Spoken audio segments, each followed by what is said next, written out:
Then I'm like, hey, whatever, we'll just go live life and do like David Dobrik stuff, right? Maybe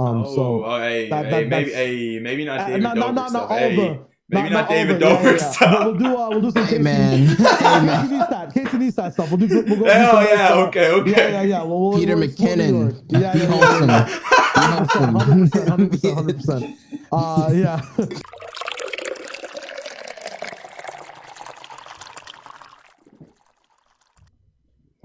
Yo, what is going on, everybody? Welcome back to Safely to Shore, presented by Esports, the show where two idiots look towards an expert for guidance in the esports and content creation world. I'm Catnator3K, and joining me as always is...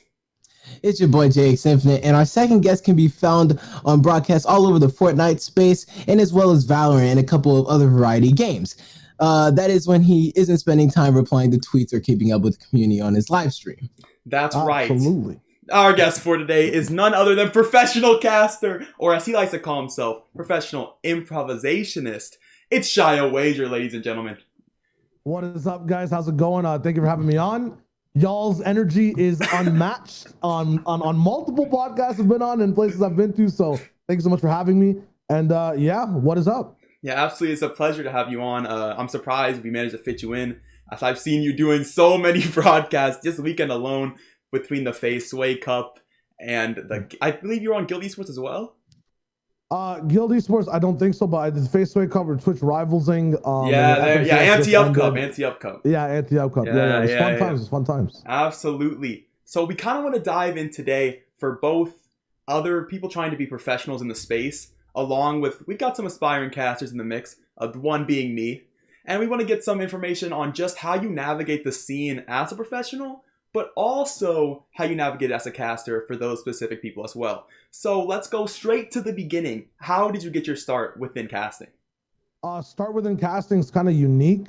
Basically, I was a player for Fortnite first, or just like an esports player in general, like hopping from title to title. Battle Royales were sick because, like, everything you learn in Overwatch about, ability management, everything you learn about in CS in terms of positioning and leading in like other titles like League of Legends, like Macro, all get tossed in a battle royale. And then, you're trying to be a player, things aren't working out, the best, like you're not at the top of the top, but I worked my way up through the top practice and wondering what I wanted to do next.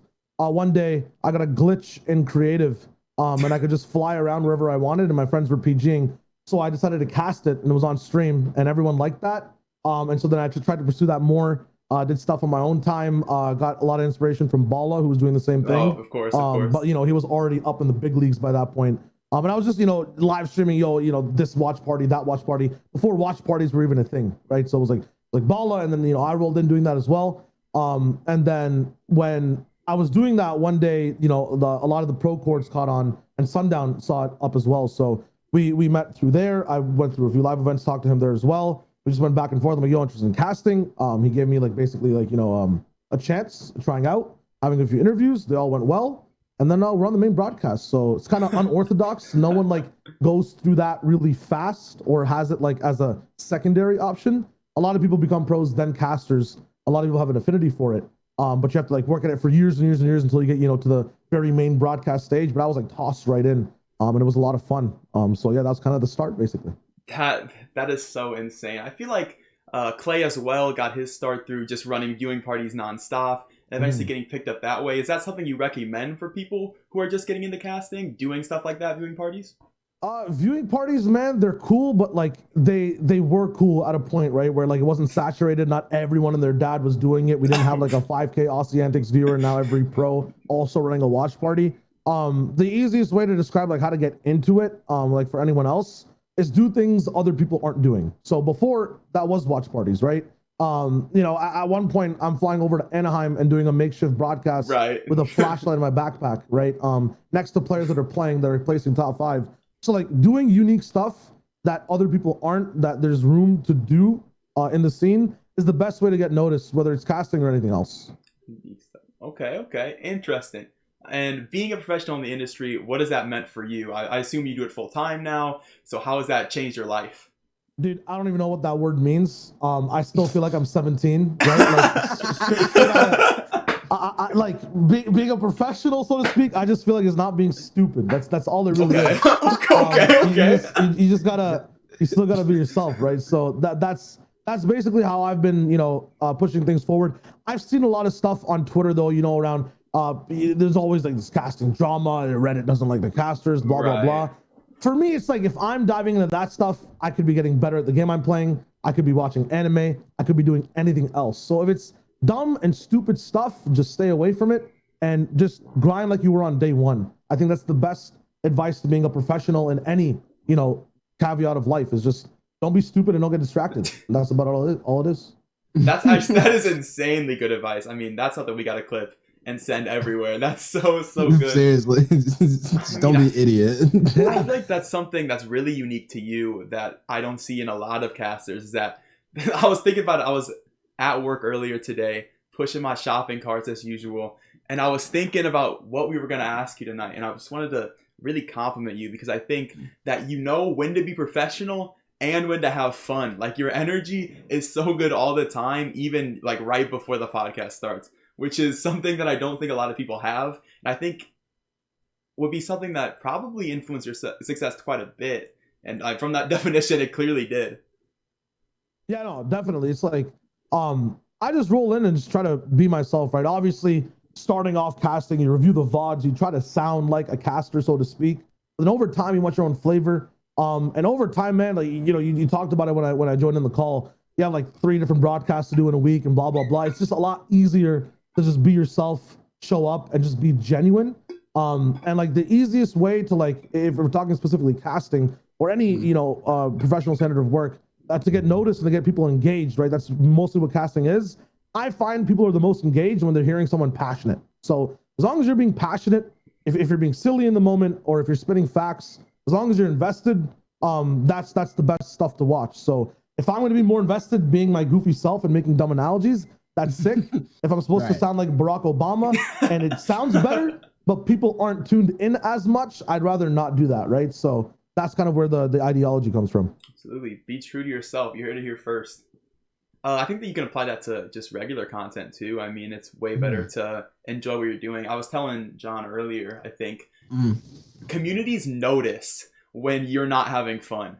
Like, even if you're really, really faking it, I think it's always pretty obvious and definitely plays a role in the broadcast and content as well.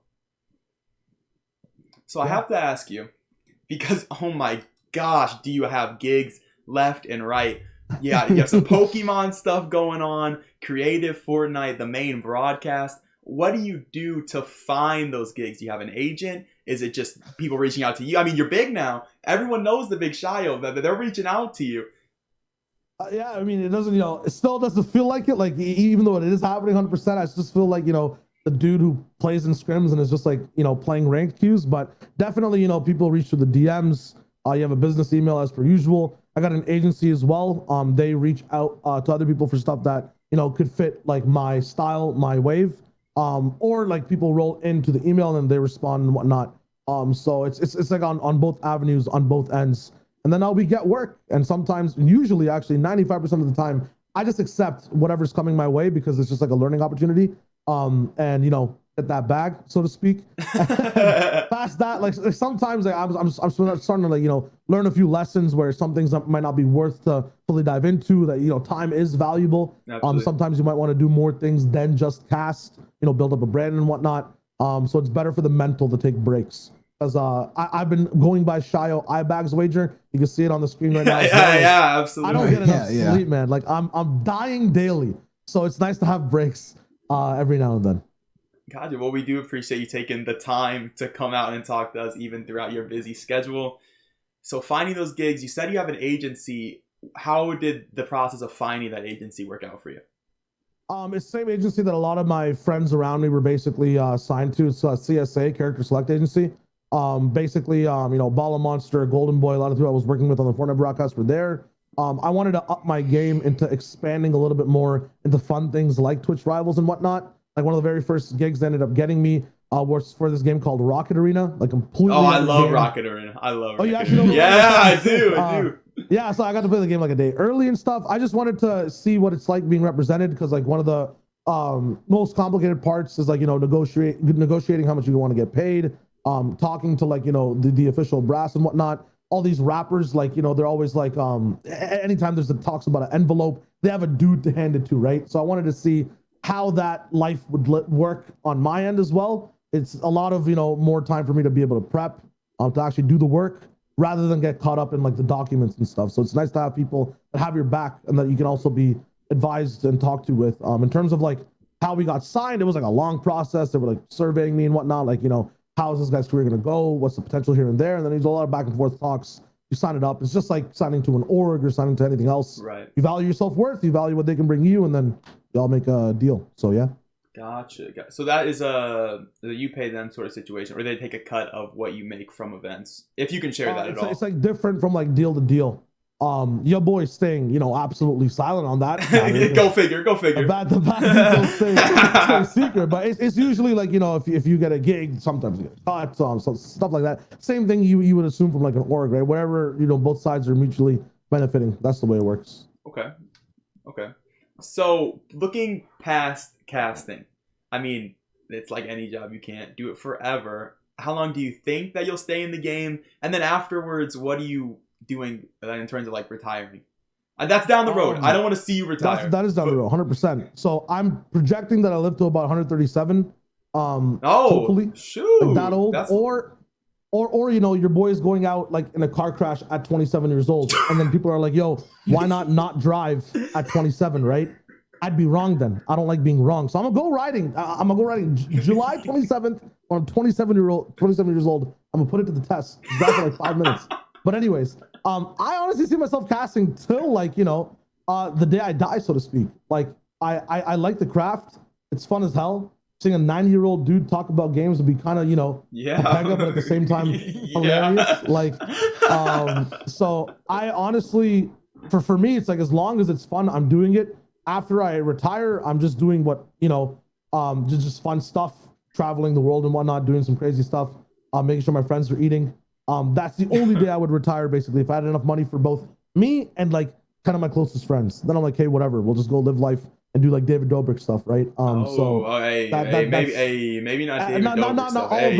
Maybe not David Dobrik stuff. We'll do some Hey man. Casey Neistat stuff. We'll go. Hell yeah, okay. Yeah. Peter McKinnon. Yeah. 100%. Yeah. We'll live the Tesla life. So yeah, that's basically okay. That's the vibe. So are you like investing into anything like real estate, stocks, perhaps? Maybe you got some GME in the bag. Dude, I wish I invested in GME, man. I was like looking at it just rise. I was like, haha, this is funny. I should probably buy now. Oh, well, it just doubled, it tripled, it quadded. But I'm like looking into real estate more so than anything else because it's cool to have places to live, and like real estate just makes you crazy amounts of money. Stocks do too and whatnot, but it's nice like owning places and whatnot. So that's what I'm really diving into this year and like next year. Okay, so casting till you die, money into real estate. You don't think you'll move into any sort of management roles, whether that be at an agency of your own or something like that? Nah, man. Like maybe I go into like more so of a teaching role. I've kind of looked into coaching as well, like maybe for Valorant in the next few months and whatnot. Yeah, I saw some stuff about that. Yeah, that'd be cool. I like teaching more so than anything else, which is like casting, you know, works really well in that sense because you teach while you're live. You kind of explain what's going on 24/7. But I don't see myself like going anywhere outside the craft. It's always changing. It's too much fun, and you have like a extra reason for playing your game rather than just being your rank, right? So, it's just nice. Are you looking to get out to more games? I know you want to do stuff with Twitch Rivals. The agency's looking for some stuff for you. Like, I know you're really passionate about Valorant. Are you trying to get yourself into the VCT broadcast? So like when it comes to trying to get on a broadcast, like I feel like that is like the very last step, like when you're finally like, I always say this one thing, like in the business basically, right? Like when you're actually inside that ecosystem. So I don't think that people's goals should be like, I want to, or like, you know, straight up set goals should be, I want to be on a broadcast. I want to be on the Fortnite broadcast, or I want to be on the VCT. It should be, I want to help out the scene as much as possible. Maybe one day the VCT comes through. That's a nice, you know, stoppage, or that's a nice end goal line. That shouldn't be the reason why you're doing absolutely everything, so to speak. So obviously it'd be sick, you know, if we're on Valorant Worlds. That's one of my goals is like to be involved in hopefully every Fortnite broadcast and go to Valorant Worlds, right? That's sick, but that's not my like focus. My focus right now is to 100% expand into Valorant. I want to make like an agent guide on how to think about every agent in the game, and that'll be ever changing. And then, you know, kind of like a team encyclopedia on every team, so that people that are coming in that are new can actually see exactly what's going on, because it's hella confusing even for me as an esports fan to know who's on what team, what's going down. So that could be sick. Basically just doing content more so than anything else. And then hopefully, you know, getting the cast as well later down the line. Okay, I'd love to see some more content for Valorant, like Anaheim was. I swear that was the most fun I've ever had watching a production. For as scuffed as it was, but also just the access to every player. Like they're all right there. They're all hyped because it's the LAN environment. I mean, that was just actually unrivaled. Mm-hmm. Yeah, like when it comes to just LANs in general, they just changed the way, you know, casting's done. They changed the atmosphere of the entire event. Hopefully they come back at some point, but until then, it's gonna be tough to do something Anaheimy, right? In a sense, I have a few ideas, but they're pretty lucrative. So we'll see how things go. Ooh, we get an Iceland play. Iceland play. I don't know about, you know. I honestly. It's hard just because there's going to be so many, you know, guidelines to follow for COVID that you can't just like do whatever you want wherever you want. Right. But maybe some creative things at home for all these events. Okay. Absolutely. Here. So I actually have a few questions myself. Well, for one, how much do you actually love what you do? Because I can tell you're very energetic. You're very energetic. Mm-hmm. And I can tell that what you do, you're very passionate in. So like, where, I know we already like maybe touched base on this, but like, where did that, do you mind elaborating on where that actually like happened? Like where the energy basically came from, right? Like where the fun is from. Getting bullied in middle school, man, pretty much, right? Isn't that where all the energy comes from? No? I feel the same way. Why I relate I'm not gonna lie to you, but yes, literally yes. Yeah, like you wake up through hardships, right? So knowing that you got to carry yourself with the energy is something I learned like at a very young age. Through like just roasts, not like, you know, complete anime style bully sessions or the stuff you see in movies. Right. But like it's the little jabs here and there. You build yourself up. You know what works for you as an individual. And for me, I don't know. It's just something natural. I've liked talking to cameras. I've liked talking to people more so than anything else. Even though I've spent a year inside now doing God knows what. Like I just want to go outside, bro. Like, please. But it's that's basically it. It's just there's always something fun to talk about. I think I literally have like this disorder where I have to say something no matter what happens, and it has to be a joke. So that's usually I think I was like, you know, born this way, Maybelline style. So. Like he said, I was made for this. Yeah, dead ass. Like I feel like that's just the way it is. Like in terms of giving other people tips on it, it's like I buy into who I am, right? Like if I'm energetic, I'm lucky in that sense. I can keep being energetic. There's people who aren't and then try to, and it seems weird. Or like I'll try to be very monotone and chill, but then it'll seem off, right? Unless in that moment that I'm really feeling it. So in terms of like giving like a outside perspective on how to do that, in a sense, it's not how to be energetic, but how to find your energy. Like mine is just explosive, so I'll buy into explosiveness and use it at the proper times. So there's a roller coaster of that emotion. We're not always on that high, because then you never drop down. Like, what the fuck is this? Or actually, can't swear, my apologies. No, you can't. You can't. Just loosely. You can't always, you know, what the heck is this? Like we were just sitting at a high 24/7. There's no balance. For other people who aren't energetic, right? You find their calm energy when they hype up. Like you really notice, right? When it's genuine as well. So it's all about finding your energy, not the energy. And then just riding with it. That's kind of the way. Okay. I see exactly what you're saying. I gotta ask because man, you are a man of analogies, of metaphors. They are everywhere. I want to know, but also Twitch chat wants to know, where did these come from? Do you just sit in bed? Do you just think about them? Were you born with that too? I do a lot of like different things, right? A lot of people are like, eat, sleep, play, repeat. I'm in that process, but like I'm playing a lot of different things. So like in the moment, like my mind is gonna be at what I am doing secondary and tertiary as well, right? So obviously you're casting a Fortnite tournament, that's primary. There's a lot of Fortnite stuff going on there, but maybe I'm thinking about, you know, how fly my haircut looks, or last night I just watched Attack on Titan. So like all this media that I'm consuming, and I love consuming a lot of different media, in the moment of presentation gets combined.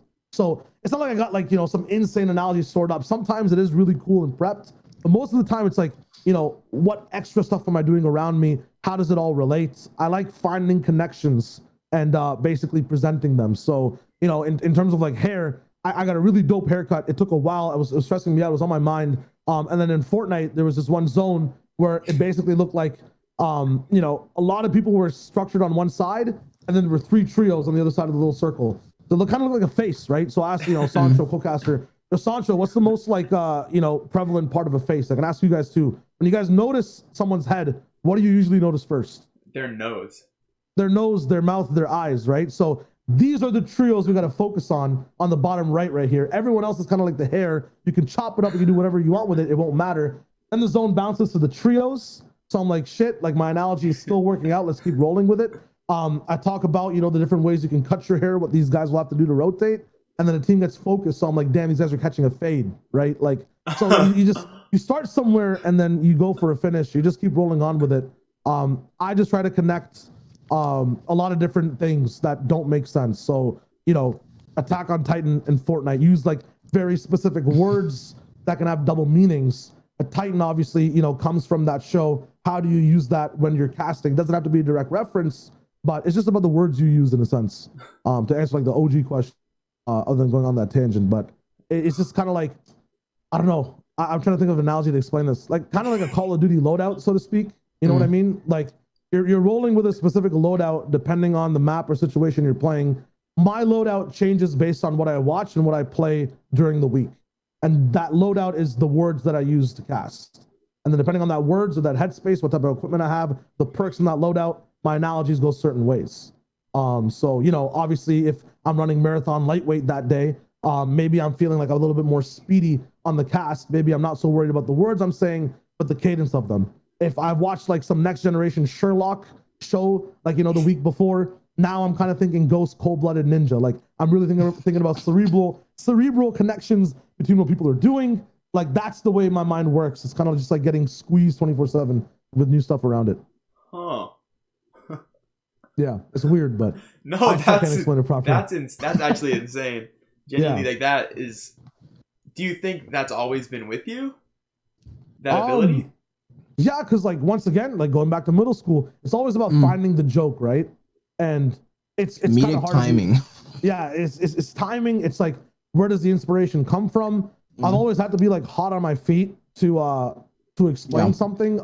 There's this thing in high school as well that was called DECA. I'm not sure if you guys had it. Yeah. You had DECA? Yeah. You didn't have it? I didn't. It's a business like club competition, and they do like, whether it's like marketing, it doesn't matter. Like every element of business, they have like a competition they do, and then they go to like their local mall and eat in the food court for a day and get free awards. I know DECA. That's to explain that. I think this is actually the one club that helped me out the most. It was like a club in high school, but it's basically a business competition that's like it's both in the US and Canada, but it's like basically North America wide. Has like regionals, provincials, and internet or like nationals basically. The premise of it is that you get presented with a business case to fix, like a problem solving thing. There's like multiple categories like hotel management, marketing, sports, and health and whatnot. But you essentially have 10 minutes to read your case and 10 minutes to present it. I hate studying. I hate tests, right? 100%. So when I heard about this club and I heard about this challenge, it seemed like something that was in my alley, because most of the time in tests when I didn't know what to write, I'm writing dumb stuff, I'm making jokes. And so in this sense, it's like the one thing that I'm bad at with tests, which is basically prepping, sitting down for 10 hours and learning about, you know, the mitochondria rather than playing Hearthstone, right? And making decks. Like, which one would I rather do? Usually I'm on Hearthstone. For this, it's a test you don't have to prep for. So it really caught my eye. And the prep for it, it's like, it makes you learn how to think outside the box and grab stuff and like be meta in a sense, right? Like the one thing in that DECA case that kind of changed my life, so to speak, is learning how to abuse things that just happened. So the case was about, you have to basically, the entire company's dog schmeat and they need to get a new hiring process. Okay. How do they do it? I sat there for 9 minutes and I couldn't figure out exactly how to solve this case. But in the last minute, I was like, yo, we're in DECA right now, and it's a competition to figure out who's the best, right? What if I just explain DECA to this dude in front of me who has to judge me for 10 minutes? So I'm like, yo, welcome. I'm, so-and-so from said company, and this is what I would do to fix this company. I just explained to him what DECA was. At DECA, the dude's a DECA judge. He's looking at me like, this guy, are you serious? There's no way he's getting away with this. And so I just did that, thinking outside the box. Get a 96 on the presentation, kind of swift. Sure. So it's like just being able to think outside the box, analyze stuff, and rep with it. It's like, I don't know. I literally forgot the original question on this tangent, but hey, that's what a podcast is for. Yeah. It's kind of the wave to roll in that sense. But yeah. So, like, the experiences as a young age is what enabled you to be able to have that talent. Yeah, basically. It's Okay. I don't know. I've just been always distracted, man. So getting a chance to explain my distractions is basically what I do as a job now, which is sick. So I just look for the next distraction over and over and over again, like whether it's within a game, or whether when I'm streaming. It's just about noticing a distraction and then presenting it, right? And we can just kind of hop. That's just who I've been, and so it's nice to make that a job. Understandable. So I'm personally curious, what amazing people have you met on this journey? Because see, me personally, since I'm a TikToker, I had opportunities to meet, people like Carter PCs, Low, Yoli, different types of creators along growing. He said like he knows the TikTok person. I'm vibing with it. So, what amazing people have you met along the way? In terms of, I got to work on a game where the best players were also the sickest content creators. And it had a lot of like pro-am stuff happen as well. So people like, Nav, at the World Cup. World Cup was like the sickest place to meet people, but like top tier celebrities, people that I don't care much about, but if you went and told like, one of the white girls I went to uni with, they'd be freaking out about it. Like all these guys from like, Vampire Diaries and whatnot, like having interviews with this and that. I missed out on an opportunity to cast with Rico Nasty last month, which is what it was. But stuff like that. Jordan Fisher is like a sick dude, like now playing Bart Allen on the Flash, and like I got to sit down and talk to him, like weeks at like a week at a time. At World Cup, like it was just sick. World Cup was a dope place to meet a lot of people. But over the years, it's like A-tier celebs, rappers, like a lot of people. Like I'm not gonna sit here and fan the list, so to speak. I've met some really cool people from like a lot of places, and I've got to like eat at pretty cool places too. Throughout like times traveling, like it's a very unique job, right? Being able to travel the world and whatnot. It's been a lot of fun. People I look up to, people I listen to, get to meet them face to face. Usually it's really good. I've never had a bad interaction at all, so it's been nice. You don't seem like you'd have bad interactions with people. Yeah, you just don't have the energy to have a bad interaction. Yeah, nah. I'm sure COVID has been really hard. Yeah, COVID's tough, but like it's fun to still you're getting to interview people over Zoom, whatever it is, Discord that you do on events still. On the last topic, I think the scariest meet for me is like there's usually a green room when you're casting, right? It's like where you kind of chill. Right. It's kind of like the vibes we had before the show started, like everyone's behind the scenes, so to speak. And Tim the Tapman and Ninja end up in the green room as well. And I've already been hanging out with Courage and Lupo the whole what's it called? I don't get starstruck as much, like ever. Like people are just people to me. But when those guys walked in the setting we were in, I was like, wait a minute, like where am I? I finally got the where am I moment for like 5 seconds. So that got like kind of scary.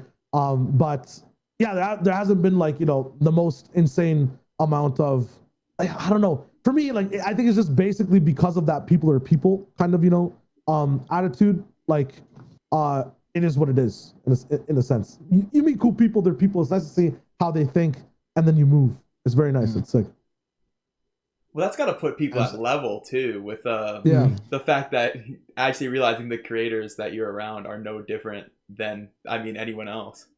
Mm-hmm. Yeah, no, definitely. I mean, for me, it's like I just feel like I'm literally invisible, so it doesn't matter what I do. compared to everyone else there, right? So it's like I can just be myself. Like everyone's always freaking out about the fact that if they meet a celebrity, the celebrity's gonna like have an impression of them. You know what I mean? Like you're gonna see this guy at a lunch table tomorrow at your school. That's not the case, you know? These guys are in there, they're meeting people every single day on an insane amount of what's it called? Of scale. So you can literally just go in there, be yourself, you're chilling, you learn, you move. That's basically all it is. Okay. Okay. So sorry, just got done eating cereal. Chilling. All right. So for someone that wanted to get started on the business side of things, like where do you feel you should start in that field? Not like just in generalized business speaking, like on that side of things. Starting in business in general, like if people are starting, usually they're already in school, but look at business classes that you guys have in school, so to speak, and start there. That's where I got a lot of like my inspirations and whatnot. I got to go to uni to pursue a minor in business as well, rolling through there too. In terms of the space, I just always say like do what you love and find a way to also get money, and then one day use the money you have to try to combine the two. That's the best way to run business. So I've worked at fry cook jobs. I've worked at doing labor for a warehouse that's into auctions. I've done like a lot of dirty grunt work to be able to afford a PC and whatnot. Really learn. I think the best way to get into business is to learn how much things actually cost, not on a dollar value, but on a work value. That's the easiest way to learn business. A lot of people, save up an allowance and whatnot, or save up something where they don't actually put time in, and then end up, with all this equipment, but don't understand the processes of, doing work to upgrade, to do work, to upgrade, to do work, to upgrade. They just kind of get tossed into, I'm in school. Okay, now I want to be a streamer or whatnot, or I want to run a business, so I'm gonna go run the business. But like, have you been in the ecosystem of getting paid, of elevating your lifestyle in a sense, and then trying to get paid more and elevate your lifestyle even more? I think going through that journey teaches you respect, first of all, like, because you're never going to be disrespectful to people who are working in a sense after the fact as well, which everyone works, so you basically have respect for everyone, which is huge in like business in a sense. And then it teaches you a lot of like insights as to how things work, how much things actually cost. It gets you to appreciate things a lot more. So I think actually putting yourself into that cycle rather than just observing the ecosystem is a dope way to get into business. So when you say cost of things on a time basis, are you referring to like the usual analogy of like, this is how much you make an hour, this is how much something is, and instead of valuing it at like, this thing is $500, this thing is 50 hours worked? It's kind of like that, but it's more so just like actually getting the XP rather than buying up to a level. You know what I mean? Like, suppose you're playing an MMO and I'm level 70 and you're level 70, right? But I bought up there with whatever XP or like, Fortnite Battle Pass style. I bought up to tier 100 rather than playing the whole season. We both will have the same skins, right? Maybe we both have, even the same amount of followers or the same amount of lucrative business. But in terms of growth, you would know a lot more as to how you got there, where to edit stuff when things go wrong, how to pivot, more so than I would. You know what I mean? When I'm doing my stuff, maybe I'm more so working the algorithm. Maybe I'm doing different things in my content and branches. But if you've done the grunt work going up there, whether it's hours, whether it's minutes, just understanding what it takes to go from one tier of, I guess, society to another, I think that's like the key. Rather than just finding a way to make money fast. I think that's what everyone wants to know in business is, how do I get in a position to make a lot of money? It's like, it's just more so you should probably get in a position to know what money, like, what's its value. That's got the dope right now. But that's kind of how I'm rolling on that. So I want to kick back, because I think this will actually play super well into the point you've made. I want to kick back to the start of your career, doing that grunt work. I'm assuming you did that work to get the setup needed to start casting. Yeah. What kind of work were you doing while you were casting? While I'm casting, so all the way back in uni, I was trying to help out. I was making money doing some digital marketing stuff, like helping out small businesses with things here and there. Streaming was also something I was doing on the side while trying to cast as well, and was actually paying enough, like in terms of per month and how things went. Beforehand, having like odd jobs in the summer, like I would work every summer in terms of being able to, what's it called? I literally was a fry cook in New York Fries every summer, or every time I was off school. Basically getting money. Like the first summer I had one monitor on this streaming PC that I have right now is my gaming PC. It's like an i5 1060. It's a garbage ass computer, but it's what I would use to play and learn. Next summer I have 2 monitors. You know, the summer after that I finally have a mouse pad and like an actual mouse, rather than some gateway dookie dog butter. You know, it has like weird ass purple connector. I had that for 3 years. So every summer working, streaming, like, you know, sometimes I'd have more money in a year, so I get to buy more stuff. Now it's like, you know, while casting, I have 4 monitors, DSLR, Shure, and like that came from casting through stuff as well. So it's just about, you know, using your time wisely and then investing into yourself. A lot of people say like it's a waste of money. Why would you upgrade your setup? Blah blah blah. You know, you should probably be saving that for a place and whatnot. Every time you spend into yourself, your craft gets better, right? Like being able to move out, have your own place. You have more time to do your own stuff. Your stuff elevates as well. So it's all about just investing in yourself over and over. Every time you have new equipment, you should sound better. You should sound different. You should try to strive for more stuff. That's just kind of the way I've ridden from day one. And I don't have to make money casting doing it, right? I was literally not even professional casting. I was really cooking fries and then going home and playing games and then casting. Like you have to do a lot of stuff. You know, kind of like crafting stuff in Minecraft. I'm big on analogies. It's like you have the wood and the stone in your inventory. You know what I mean? You basically have the essence of a pickaxe. You might not have it yet, but you have the essence. So as long as you keep chasing that essence, you'll find the crafting table, right? You'll have enough shit to work on that first. Then you'll get the pick. Then you'll upgrade the pick. It's just about working at it over and over and over again. Suddenly you have a big base. Suddenly you're done the game. Now you're on to speed running. Now you're elevating life, right? Like you just have to keep doing it from the start, stick to it, have a goal, and just, you know, keep mining in a sense. So yeah.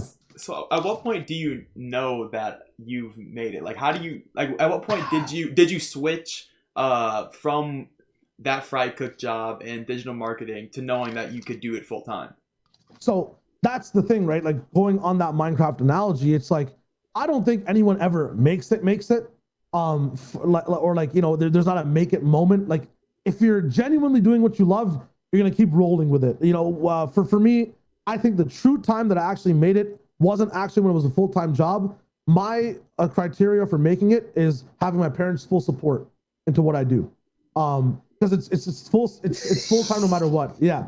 My mom was always with it. My dad always took, you know, it was always about the money in terms of is this actually something that could support you and whatnot. The day I got called to go up to cast week 10, and that was also kind of like, you know, the day I had my first true experience casting was the day I made it, because that's the day my dad was like, yo, I'm proud of you, bro. You know, this is cool.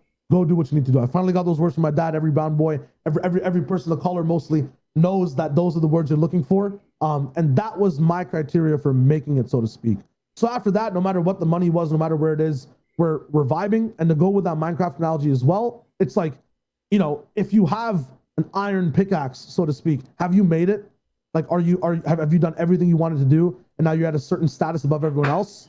No, because you're just a player, and the dude who just spawned in the server is also a player, and you guys have the same player model. Like, you know, you're big chilling. You just keep upgrading. You keep working, and you keep finding new ways to elevate. The day you stop, I guess, is the day you make it.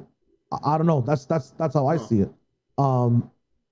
Yeah, that's pretty much it for me. It's just you just keep working and then find cool goals and then find better goals and keep going. Is the day you stop the day you make it, or the day that you finally lose it?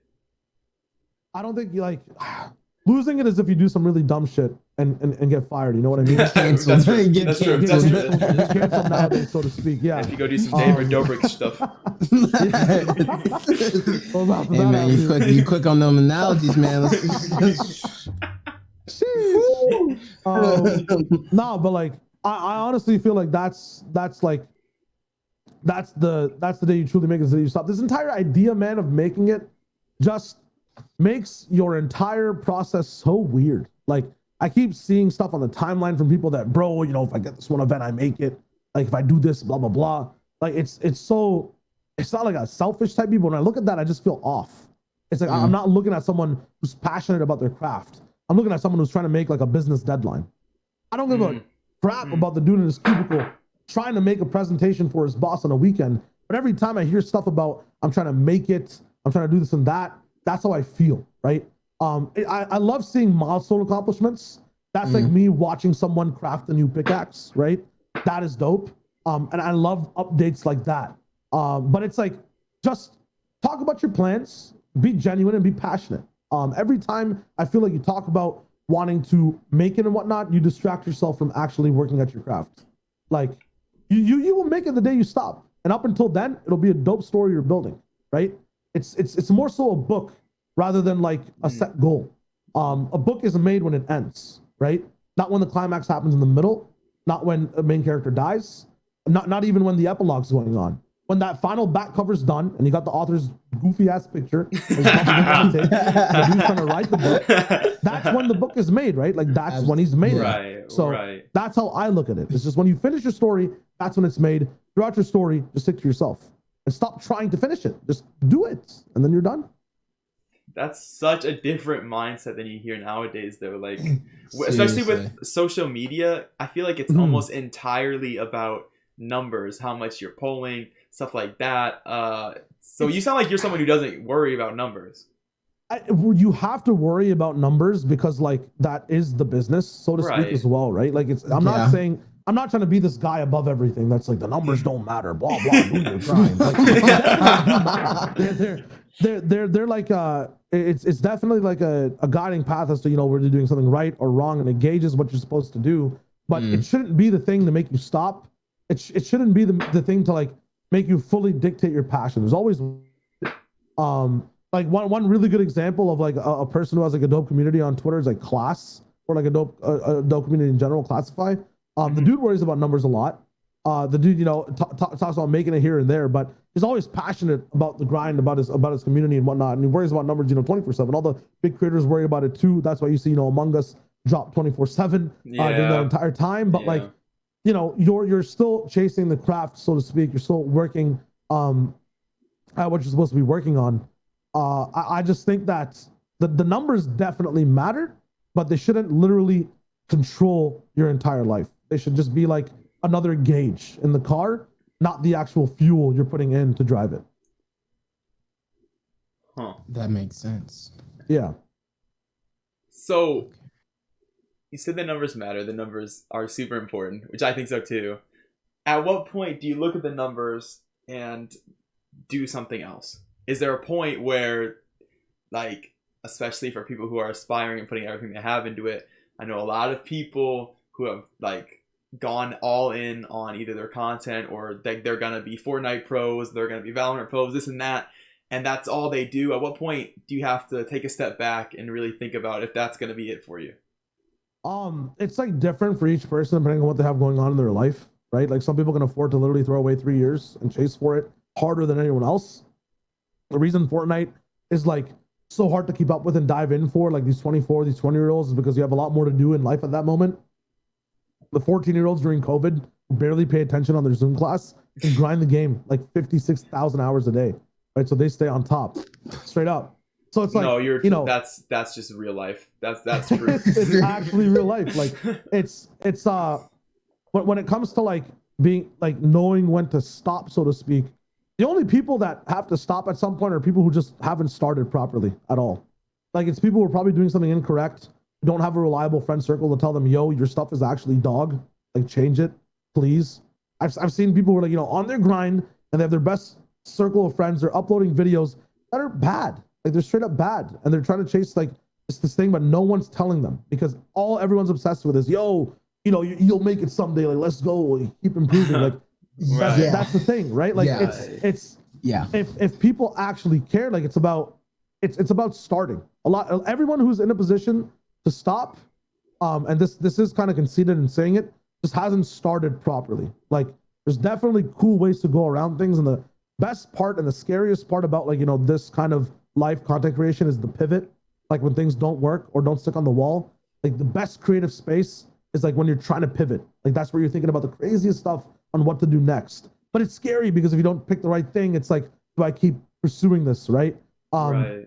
A lot of people have stopped, have gotten off, but it's like some of the big creators I know that end up falling off is they've done the same thing for like 3 months, and now it's starting to teeter off. Like, in a sense, you should have known this might teeter off. What do we do next? And at the same time, in this space, it's all about being number one. 30 people can't be number one, right? Exactly. You have to understand there's a way to own being number 23. There's a way to present yourself if you're number 15. Sometimes your goals need to be edited to really present where you are, and what your position is. I think it's not about stopping, but it's about really adjusting, and taking a look at where you're at. Because obviously, if I'm aiming for number one, and I'm number 503, it's going to be tough for me to keep pursuing my passion. If I want to be one of the best content creators on YouTube, but my videos don't support, if I'm going into VOD review, a good VOD review format, if they're not fun to look at completely, should I keep doing those videos or look at where these videos actually are good at in terms of presenting different ideas, right? Is it better to be a little bit more memey? Better to just have my face on it? Like, there's so many different things you can do. There's so many ways of attacking it. I just feel like people do it wrong and then as a result stop. That is an incredibly motivational answer. Yeah. Because, I don't know, in my mind, I feel like everybody can't do it. There's just no way. I disagree with that. There's too many It's people. I think everybody just doesn't have the ability, but everybody can. If they just realize how to get that ability. Because the main thing for me, I'm doing it completely incorrectly. I could be so much bigger than I am right now, but I'm a lazy sack of potatoes, man. Like, if you actually want tips on how to start content properly, pillar content, micro content is like the way you should be doing everything. This entire podcast will be pillar content. Then on Twitter, Instagram, YouTube, everywhere, and it mostly stems from YouTube, Facebook. You should be getting the 1 minute, 2 minute snippets and making micro content uploaded 3 times a day for the full week on those platforms, on that channel, or maybe 1 time a day if you don't want to go overboard, and see what actually sticks, what actually pops off. You do that for a month, you do 1 podcast and you promote it micro wise for a month on all these platforms. I guarantee somewhere something picks up traction. Somewhere on Instagram, 1 minute of this entire podcast works out really well. Okay. And people are resonating with it. This is good. You upload it to TikTok. It's going to blow up there, right? If you just keep re-uploading it over time, it blows up there. Now you have a little bit of a community. You can ask them at the end of every podcast, what was your favorite point of that podcast? They will literally tell you in the comments what your next micro content is going to be in your next pillar content, so to speak. And then you use that micro content again on Facebook, Insta, TikTok, Snapchat, and you keep rolling with it, right? All I'm doing, and a lot of people do, is they turn on the stream, have a sarcastic title, and stream for 8 hours a day saying, I'm on that grind. I've been grinding for years. Is that really grind, bro? Okay. I could try to get lucky, right? Like my friends have gotten lucky in terms of being in that space, getting hosts here or there. But then that's always, that's involved in, you might have a good tournament results. You might get into a game with a popular streamer, kill them or whatnot when the game's new. Then that pops off. There's always something extra rather than just the grind of playing the game that you have to do, right? Yeah. Outside the fact. So for me, I'm doing this. I'm literally streaming, 8 hours a day. My viewers like, yo, you gotta stream more, bro. It's not even about the stream. If I actually spent more time, if I didn't stream for a whole month and just tried uploading YouTube videos, I could blow the fuck up 100%. I'm just not doing that because you know what I mean? I know that I'm out of error. I know that I'm not pursuing that completely. I probably should, but dudes are lazy, man. It's like there's definitely a way to do this. And there's easy ways to pivot. So, it's there. Everyone has the ability, but some people just aren't using it just yet. And those ones who aren't using it are probably the ones who are on the brink of, I want to stop. But dude, you guys haven't even started. All you've done is stream your Warzone for 5 hours a day. That's not, you haven't done this yet. So you have to teach these guys to start, and then you're in the business. I know somebody who we have a running gag. The fact that he does a 24-hour stream at least 2 or 3 times a week.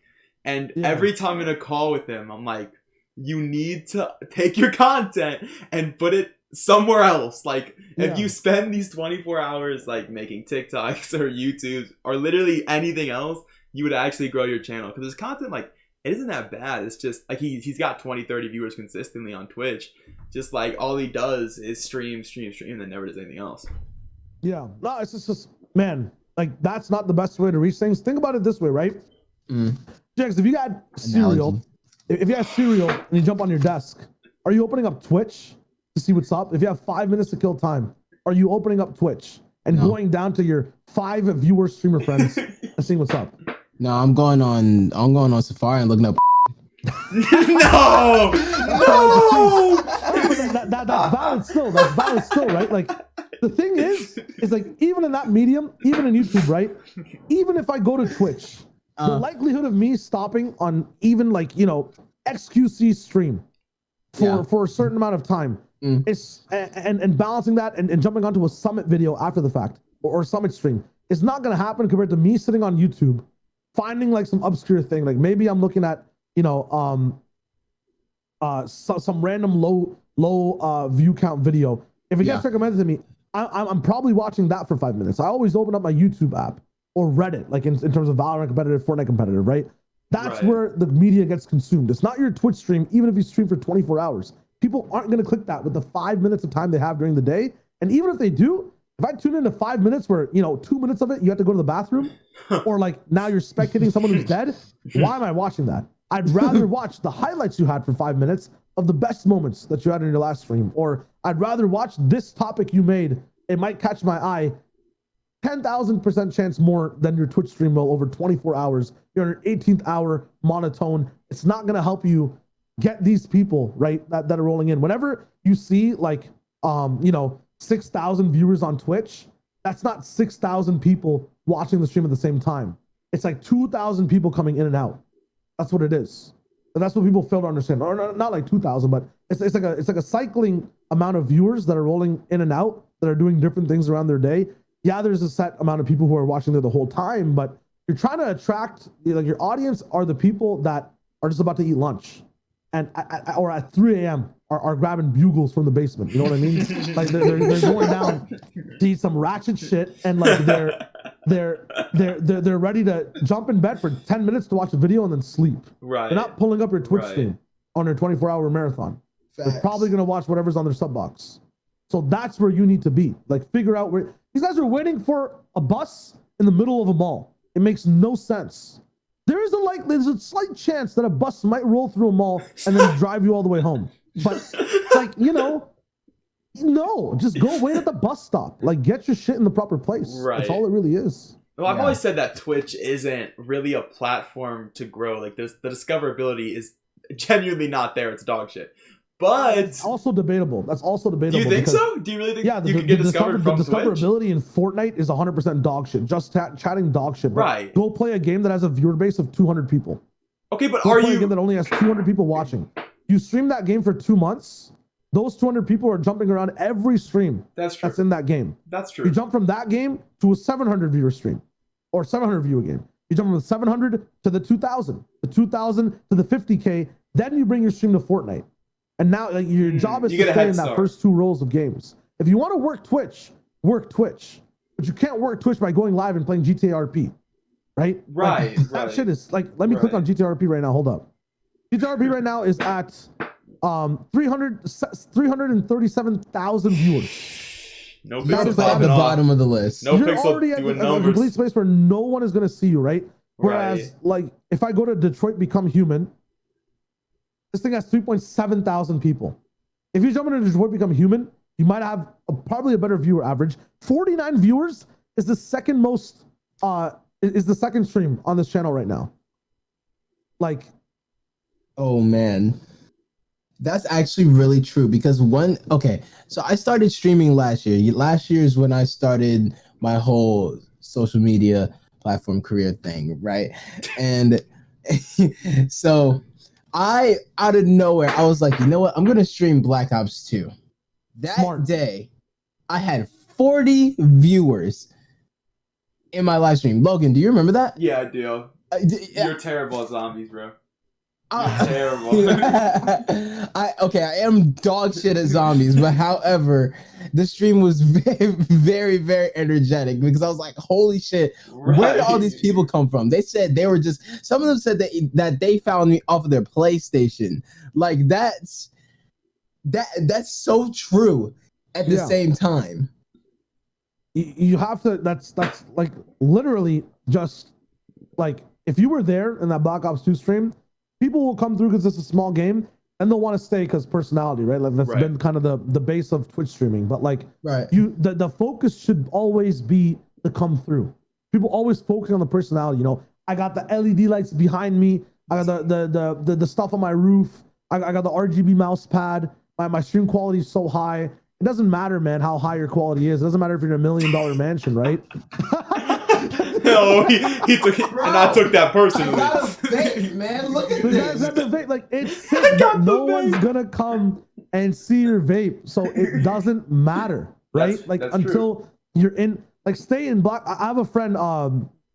His tag is Deadly Creator, YT. I think on Twitch. Okay. Coming over here, shouting out all your friends. I mean, come on, relax. No, this guy did exactly that. He rolled into, I believe it was Black Ops 2 or 3, and streamed it for a couple months. And then he jumped into and this guy's like literally brand new. Started streaming this year. Moved into a place and started chasing basically the job of the driver like last summer. He moves into BO3. Now he's doing whatever he wants to do. He's exploring a little bit of a variety, and he's, you know, has this loyal fan base of 30, 40 viewers out of absolutely nowhere.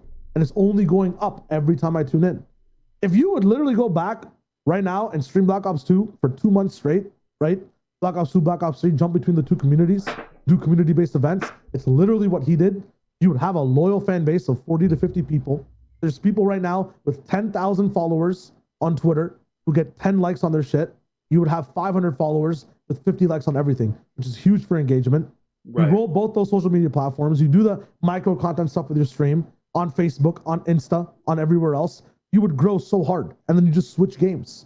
Every 4 months, you just switch games into whatever you like or whatever else is, you know, a little bit less whatever's going on. And when a big game drops, like a new game, you have an advantage rolling in because you have 50 loyal people You've already who will guaranteed watch you, right?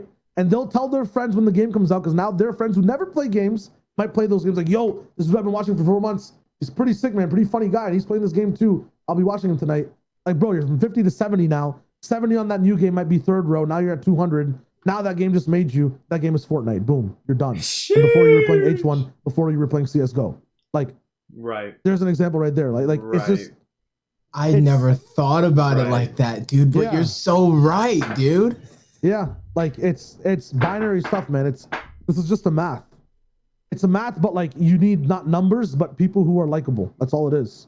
And you put them into equations, and you're done. What are your opinions on like that exact concept, but with TikTok? Like my opinion with it has been like Twitch is a platform for communities that hang out with creators.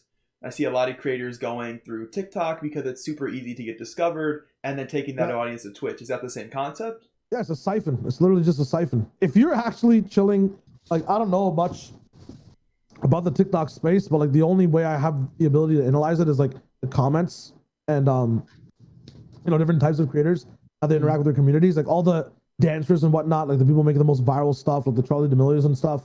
You know, shaking their ass and shit, yeah. What do you mean? The views were getting low. They have pretty positive communities.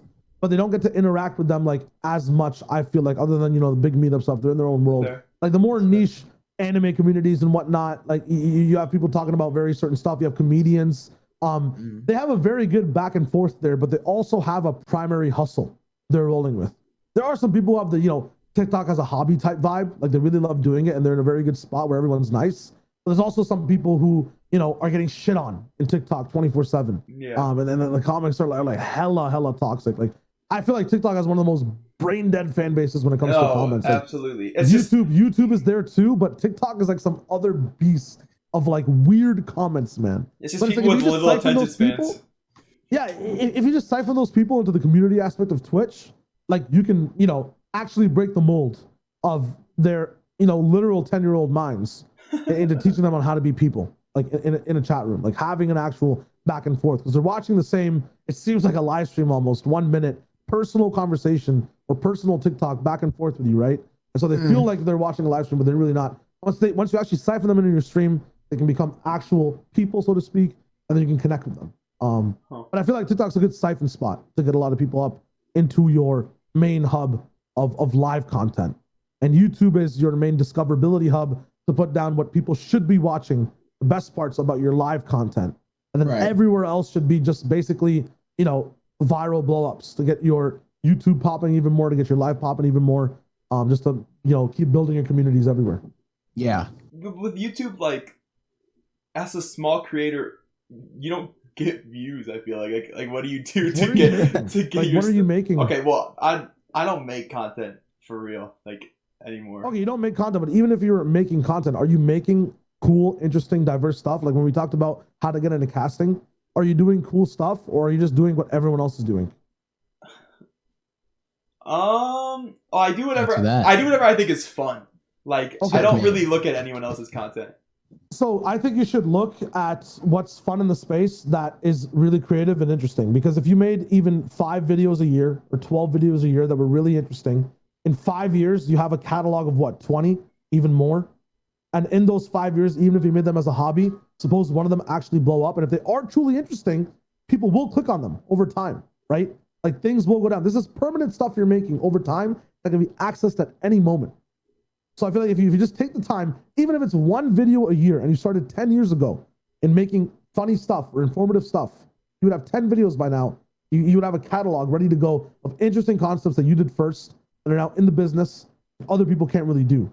So if you roll with it that way, right? Like you're basically chilling with the entire catalog that might blow up. Yeah, you're a small creator, but as long as you create stuff that's like interesting and unique, something will stick eventually, is the way I see it. It sounds like naive, not many facts to support it, but every time I've seen valid, passionate stuff, just like when you're watching a cast and you can tell if someone's into it and they're hella passionate, if the passion's behind it and it's facts, it'll stick eventually.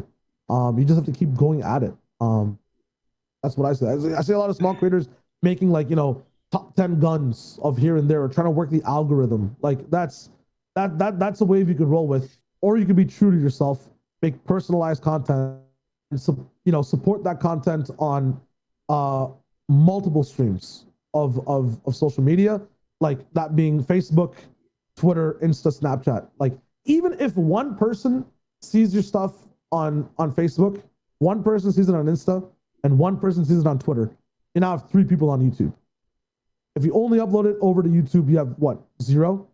So it's all about just keep uploading, keep the micro stuff up, keep promoting it, and keep getting these smaller communities into one bigger one. That's the wave. It's work, man. That's a whole different perspective of how, because I'm so serious. Then the meta, if you want to call it, that's pushed on TikTok. And I know I speak a lot on TikTok, but that's where I created my community. Is that's the meta. It's literally just work the algorithm and take advantage of it. That's literally what people push out. I've never heard. This is such a different perspective that you made it seem so easy, and you formulated it so perfectly. That literally the way you made, because this explanation I feel like is better than Harris Heller, if you're very familiar with who he is. Not as familiar. Look at his face before he said who. I feel like that explanation right there. Okay, just a little insight of who Harris Heller is. Go for it. He created his following off of stream tips and things that you can do to build your stream on Twitch. Oh, is that the dude who has like, what's it called? What's his actual channel called? Alpha Gaming. Yeah, he has an actual channel. I know of Harris Heller. I've literally set up my dual PC because of this guy. Sick. Okay. So nice. Yeah. So yeah, I feel like what he explained and what you explained are both 2 different sides that actually like, dude, your explanation of how to actually grow a platform and a community from nothing is way better than his, in my honest opinion. True. Thank you, man. I'm not trying to be better by any means, but it's also, I like the fact that you said grow your community and grow your brand. I'm more so focused on growing yourself. You know how much palpable it is or how much more palpable it is to work on stuff you like and to work on you rather than to work an algorithm. How scary does it sound to tell someone to go work an algorithm? You know what I mean? Yeah. That's kind of daunting, and that's kind of probably not what you want to do when you roll in here. But figuring out ways to chop up your content to basically make a gourmet dish out of a chicken leg, to chop it up the proper way. Like you basically have a steak, right? And you're trying to present it really well. That's what you're doing with your content. And that sounds like a lot more fun, and you would be invested in it over time and get better at it on doing it on multiple social platforms, right? Than just trying to make like trying to make the food from scratch. Like that's the difference in a sense, in my eyes. Trying to like experiment with the formula or some shit like that. Yeah. Okay. Yeah, rather than just do the math. Like all you really have to do is just change up the way it's so easy. You make your shit, and then for 2 weeks you get to chop it up and present it on different platforms over and over. And even if you grab 2 people's attention, which you probably will, because there's so many people. I also kind of think about it like Hungry Hippos, except instead of the idea of the hippos are, eating those little balls, the marbles. Imagine if every single, instead of a hippo, it's a paintbrush, right? And what you're trying to do is paint blank slates. Like Splatoon. Those slates being, so imagine Splatoon, but I'm trying to just get the idea of like every single viewer out there is a white ball, right? What people try to do on Twitch is take, or like every time you basically make a loyal viewer, you paint over that white ball with a certain color, right? Suppose it's red. So what people on Twitch try to do with these 24-hour streams while getting hosted is they try to take these colored balls and then paint over them again. But when you paint over a red ball with blue, what do you get? Kind of a purplish tone, right? Yeah. So if you're focused on going to these communities that have white balls completely, like Facebook, like Instagram, where people are just scrolling mindlessly over and over again and aren't loyal, like TikTok, where literally these guys are white balls with no brains, no knowledge, spewing out nonsense. What you're doing, first of all, is you're cracking that ball open, right? And actually letting these people grow when they flip off of those platforms and come to you. And then you're both painting the inside and the outside of that ball with your colors. And it's that much harder to convert those people into other people's fans. And it's that much, they become that much more loyal as well to your content, I feel like, when they're rolling with you. So I feel like that's why doing this type of format works a lot better. Yeah, it might take longer. Yeah, it might be a lot more work, but it's work you're putting into yourself. And then we talked about before, right? Like, in the sense of knowing and appreciating how much money is worth. Time is also money. So appreciating the time you're putting into yourself, you kind of find the value of your craft and how to expand it and be better. You won't be in that mindset of, do I stop, right? Or have I made it? You'll be in the mindset of, how do I keep improving? And everything just works. Like everything we talked about just works in like a circle over and over and over and over again. And you're chilling. You're in a good space. Is that concept applicable to casting as well? Like, do you think that instead of just having reels and emailing them to different TOs, you should be like putting your own reels, like chopping those up too and putting content through that way? Dude, it's like, or is that I don't think reels are the wave. Like, dude, everyone has a reel. I think my dog has a reel in casting, and it's a dog. It's an actual animal. Like literally. Like, you know what I mean? Like everyone has a reel. Like the reel for casting just kind of shows people that you're competent and you've worked at certain gigs.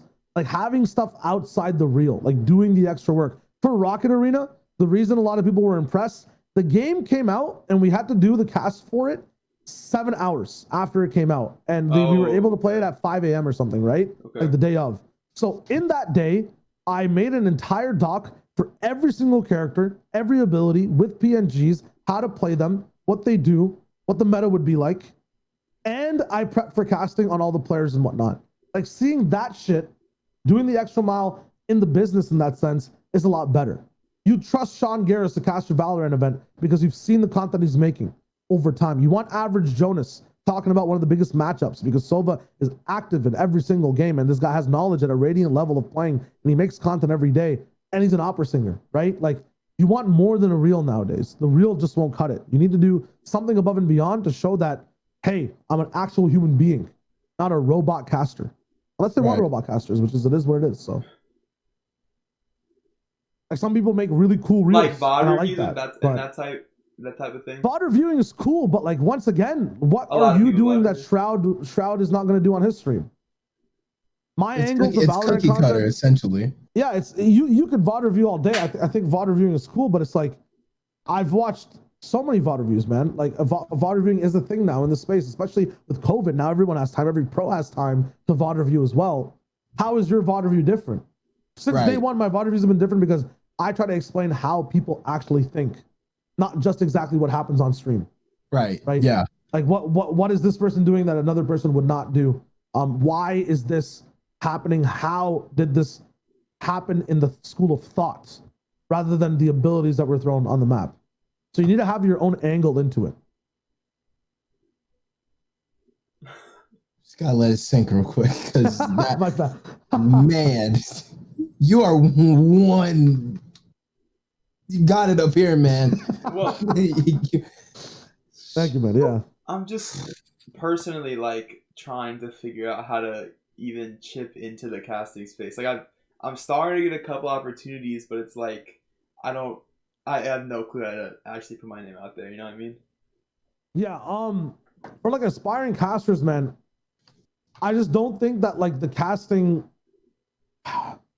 I guess being a caster can definitely define you.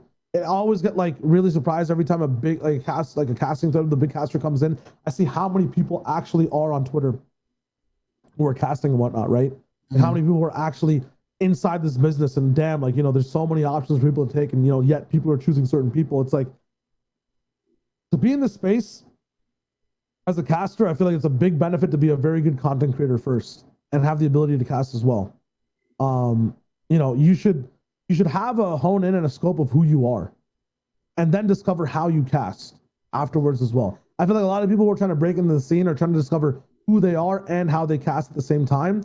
I don't think TOs have time for that. Right. I don't think the viewers have time for that, for you to discover exactly, you know, what the game is like while you're casting as well. You should have all that down. You should have who you are down as well. Obviously, you can experiment with, you know, how your casting craft and how your sound works, but you should know what your space is in the scene before you try to completely make it, so to say, in it, right? It makes the most sense.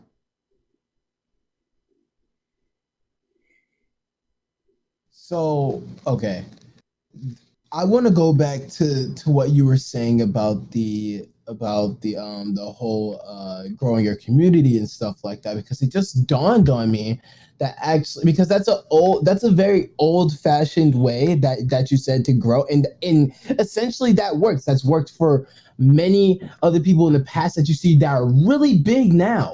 But there's a lot of people that are aspiring content creators nowadays that say that method that you just said does not work. Why do you think that is? Because it requires a lot of work, and because they've probably seen success in the so easier method in the short term. But once again, like, you look at Among Us, right? 100% you can jump on a big bandwagon game, get really popular. What happens when you aren't a unique individual, when you're just another run-of-the-mill creator, right? Like, you don't actually have the X factor. There are a lot of people who don't have the X factor, right? You 100% fall off. I'm thinking about, like, you know, there are unique instances like Arab, if you guys are familiar with him. I love Arab. He can do whatever he wants because he's kind of transcended the content, but not everyone is Arab, right? Right. Not everyone is Edwin. Not everyone is American Dad. Like, you don't have these unique people who can do more than the content. Some people are just really good at presenting the content and being inside that content hemisphere, right? That's completely fine. But you need to, like, as I was saying, you know, you work the fry cook job, you upgrade your setup one piece at a time. Right. When people are there, when people are there with you on that journey, they stay, man. Like, they stay loyal. You're not painting over other colors. Like, you're working at 3 viewers at a time, at a week even, like gaining those 3 loyals over and over and over again. Like, I feel like that is the better way. I'm obviously, I don't have a YouTube channel. My Twitch channel is still relatively small. I'm majorly, I just have an expertise kind of on, like, casting, but, like, I just feel like on paper, it seems like if you're doing this old-fashioned method, so to speak, but really putting the work in on pillar and micro content, like, there's no way you can be stopped if you actually have an affinity for it and you're good at it, like, and you're doing it properly, compared to just jumping on an algorithm. Like, you jump on the algorithm, you get a bunch of TikTok bots that follow you. Sick. TikTok bots in the sense that, like, these guys don't know how to think, and they're just spewing out reactions, right? Right. You're getting people reacting to your stuff. You're not getting people involved. Right. If you're gauging your self-worth on how many reactors you have, dude, sick, man. Keep riding the algorithm, keep switching games and being miserable with your life, saying I'm not the imposter for like the 18th time. Or you could do what you like, even if it's not what you like, right? Like if you have to go down to a 200 viewer game, if you have to play Dark Souls for 3 months, it could be really interesting. Like you could learn something about yourself and have fun with people while you're doing it. Take that and roll and keep rolling and keep rolling. And just like, a ball with in snow, that thing grows over and over and over again as it rolls. And then you're one big ass mountain by the end of it. Like, I just feel like that's how it works. If you're really trying to make it, like, because then by the time you've made it, you've ended. And that ball is huge. And now you have a community to back you up within whatever you want, yeah. Because that is the struggle, and I talk about that all the time, especially with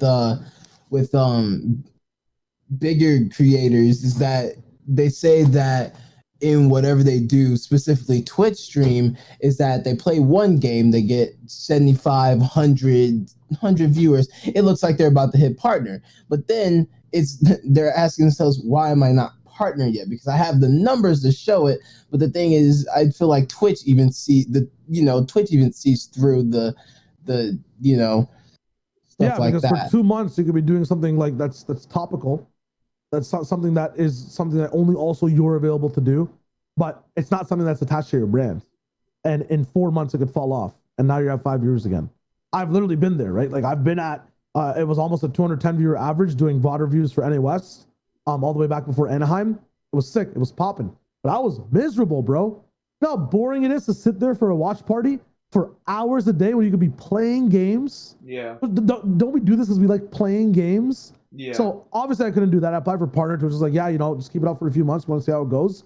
And I couldn't keep it up for a few months. I can't, and a lot of people are like that. Yeah, there's like bad instances where people are literally averaging like thousands of viewers and Twitch is still not partnering them. Like it happens, but it's like for the majority of things, like people are riding their topical wave, but they're not actually asserting things with their brand. So that's why Twitch is careful on those partnerships. And then once again, you're streaming to get partnered. I just find that weird. Just stream, man. Just do your shit. Facts. Make your Facts. micro. Right. When it comes around, do a celebratory post. When you apply for it, tweet that you applied for it. And when you get denied, tweet that you get denied. But don't make that the end all be all, Right. I get in the beginning, affiliate matters a lot. I think everyone should strive to get affiliate, It's a sick feeling to ride that wave. I was in there, I was hella happy. I was always watching my viewer count, 2.6, 2.7. I was trying to get up to 3. But once you kind of open your eyes and you're actually in the space, it's like, past that 3 point all the way up to 100, like Twitch kind of teaches you, dude, just do you and just try to figure out ways to enjoy the craft rather than set, random goals for it in a sense. I do pose the question of, like, you kind of touched around it, but like I've been sitting here like running it through my head, trying to figure out what the process for growing a brand as a caster looks like. It's like I do a lot of content work, but except it's not like personal content work. I do stuff for this project I'm working on, which is this organization. It's like I do a lot of stuff on the TikTok there, YouTube content, obviously this podcast, stuff like that to grow that brand rather than grow like a personal brand. And like, cause I've never been good at the whole personalized content. Like I've never been good at my own brand. Like, I've been good at like helping him with his brand and then like trying to help other creators with their brand instead. Are you getting paid racks? No, absolutely not. So why are you doing it, man? Because I just enjoy helping people. True. At some point though, life is about making the racks. That's fair. That's fair. You'll figure it out, bro. Like especially when you're trying to buy a place. But yeah. I told you that. I told you that. No, I told you that. Dope. It's dope. This is the time where you can afford to, explore and see what's cool. But, I get it. You're helping your boy up. Like, a very good example of this is Yasuo and Pinoy. Their relationship on YouTube. If you guys familiar with the, League of Legends 100 Thieves Yasuo, as an editor, when Yasuo was at like, I think it was like 200 or 100 viewers, Pinoy, who's this editor, was like, yo, just let me run the YouTube channel. I see you going far. Let's do this shit. Let's go. And now obviously look at where Yasuo is, like one of the biggest content creators on planet Earth. Some of the funniest videos on YouTube that are both, all of Yasuo's personality mixed with like the funny stuff from Pinoy as well. Right. The biggest part of it is that the entire community knows about Pinoy. Pinoy, I feel like would never have been a content creator on his own. You know what I mean? He did what he was very good at, which was editing, so to speak. Had a very good face in front of him with Yasuo, and had a platform as well on Yasuo's channel to be able to, it's all him. It was all his work, 100%. Very good relationship with knowing exactly where he thrives the most. Maybe you're meant to be an editor. You know what I mean? Maybe you're meant to be a person who consults with the content, but then you really need to put in the work to get these, lower level people up to a certain point so you have credibility. If you're not making money, you have to be learning something.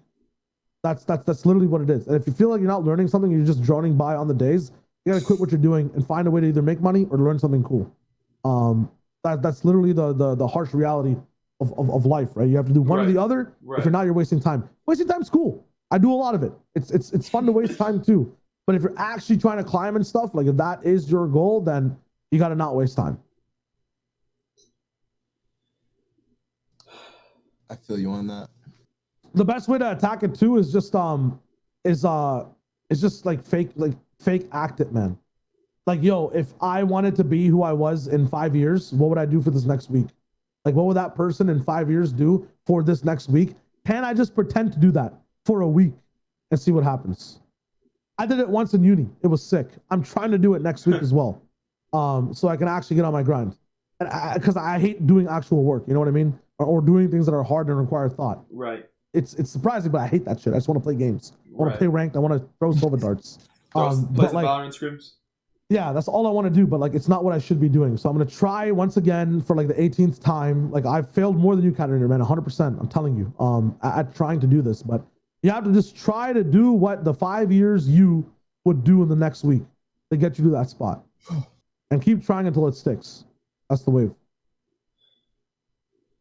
I'm on my 18th run, bro. I'm not even sure if you started your first run at trying this philosophy, but just try that.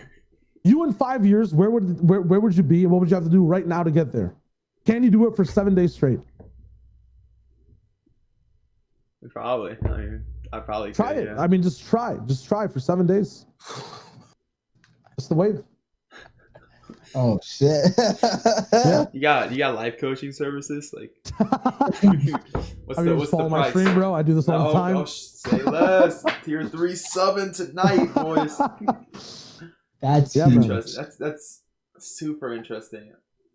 Definitely getting some micro content out of that, because that's some insane stuff that I think a lot of people don't even consider as an option. Yeah. Like, I don't know. I mean, slumping in content creation is probably the worst thing in the world, since it's so numbers based. Like, numbers going up is crazy, but like numbers going down, I feel destroys people, at least mentally. Yeah, because once again, you're equating happiness to a value you see on a screen rather than just what you're doing. If you're busy having to create micro content and having to actually work, you actually don't have time to think about the numbers. You have the ability to, or you have time to think about it, but you don't have time to feel stuff about the numbers, because you actually have to go and manage 3 different social media platforms. Like you literally can't sit down and do nothing. So yeah, it sucks, but dude, like I gotta edit this shit, so get out of my call and you're roasting me, but I gotta edit this shit, so I'm gonna go edit it, and then I'm gonna go, take a shot, be sad for a night, and then wake up and edit again. Like that's all it is. The slumps are still there, they're just a lot smaller. And you have to be able to work while slumping. That's all it is. I'm not saying don't feel, be some next generation positive energy individual. I said it before, just know what energy you're operating at and use that properly.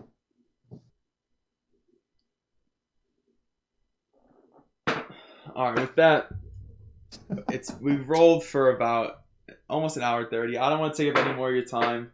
I know you're a busy man. No, we're chilling. Are you sure?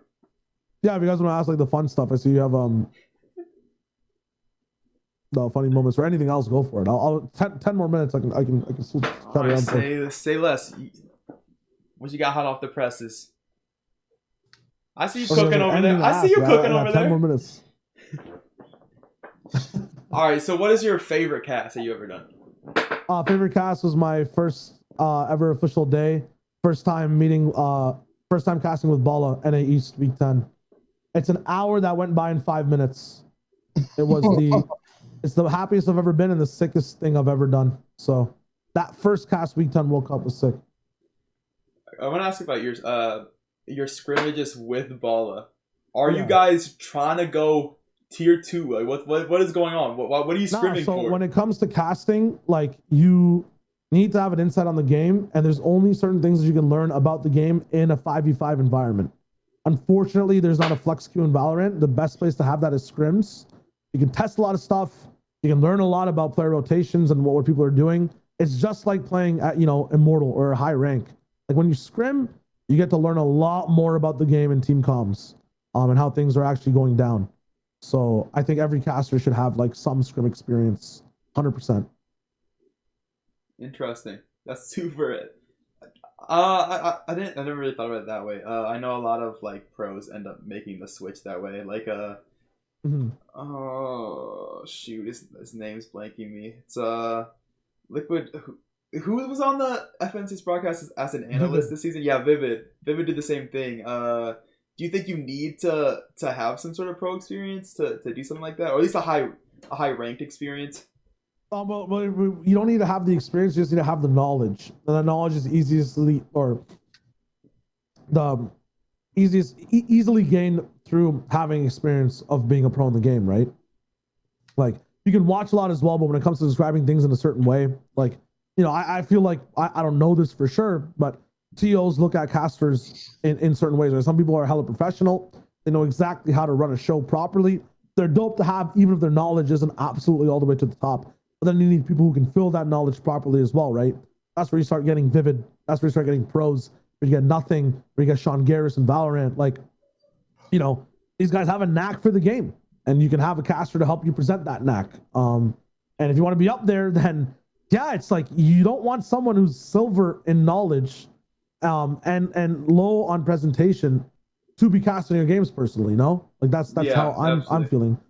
Maybe you do. Maybe they can kill it, but if you have that compared to someone who is, has a proper understanding, maybe it actually doesn't even matter what your in-game rank is, as long as you've shown somewhere that you know how to analyze the game properly and you can spit bars. Like as long as you can be credible.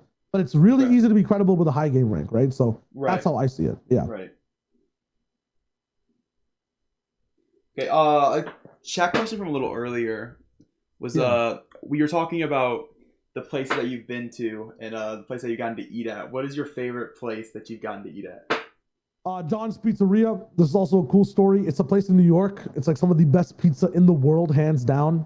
It's like lines out the door. They sell full pizzas, not slices. But we just finished like our work for the day, and this is like the second last day of Dub C. And Courage wanted to go with Zeke, and I'm like, yeah, I'm down. But, like I'm in my hotel room. So like, nah, get out of bed right now. Like we're going. So he stops the Uber and like chases to find me like blocks because I have no idea where these guys stopped the Uber. The Courage is randomly running around trying to find where the hell I am. Finally he finds me, stops his entire Uber for it. Like this guy's a legend. And then we go in. Because he's Courage JD, like the owner knows him, they shut down the whole place for three of us to eat. So we're chilling there talking with the owner. Courage goes to take pictures with him. Zeke and I are like, yo, what the hell's going on? This pizza is delish. Absolutely busting, bro. And then we're just like eating this stuff. Dude, it is so good. They gave us shirts after the fact as well. I've never had better pizza in my entire life. That's one of my favorite foods as well, as you can tell. So, it was good times, man. It was good times all around. I've never had someone do that for me in terms of going for food. Someone I literally met that week. So it was sick. It was just dope to eat some food with the boys. Okay. Is there any place particular that you hope that you'll get to visit for a LAN sometime? Maybe Tokyo. That'd be so sick. Okay. Some Kyoto type land. The one land I really want to go to is, I think that's just like, where do I want to visit in the world most? It'd be either, I think I want the land the most in Toronto more than anywhere else. Because Toronto is like, Air Canada Center wise, the first land that I've went to watch something. It was like the League of Legends like finals in 2015. First concert, St. Pablo tour, same place. It'd be sick to have like my first land cast because I've never casted in front of a crowd. I'm a caster that's never casted. I think the only caster like in the tier 1 space it's never casted like in front of a crowd. Oh, So, your timing on the come up was rough with these it's this year and a half. weird, man. And It like, was you know, really Fortnite's rough. inside a studio with no crowd. So never done Right. that yet. It'd be sick to have it in Toronto. I grew up in Dubai. It would be sick to cast something over there. And Tokyo is just like, you know, every anime otaku weeb lord's dream. So it'd be sick to it'd be sick to be there as well. Weave Lord Shio running it down in Tokyo. Say less. Man. Say less. Yeah. All right, with that, I mean, thank you so much for coming on. I mean, the second episode with a guest of such nature is absolutely insane for us. I hope we made it memorable for you in some way. You know, having a guest with the following you do and the knowledge that you do, obviously you threw it on us today, threw it on real thick, a lot to think about. We didn't get around to writing an outro just because we were so busy thinking about how good of a guest you were. So the outro's all yours for the show. Hey, thank you guys. Yeah, in terms of outro, if you want to hear me talk about stuff or more stuff I don't know about, but seem like I know about it, whatever it is, Twitter is cool. ShyoWager, Twitch is cool. ShyoWager, everywhere is just ShyoWager. Hit it up. And thank you guys, man, for accepting me late. I think I literally rolled in like at 8:01 p.m. Apologies. Yeah, I had a fun time, man. This was fun. All right, great to hear. Thank you. I'm Cadner. That's Jake's Infinite. This will be available on every podcast platform except for Apple Podcasts, but we're working on it, I swear. We'll catch you there. Thanks for watching. See you guys next time.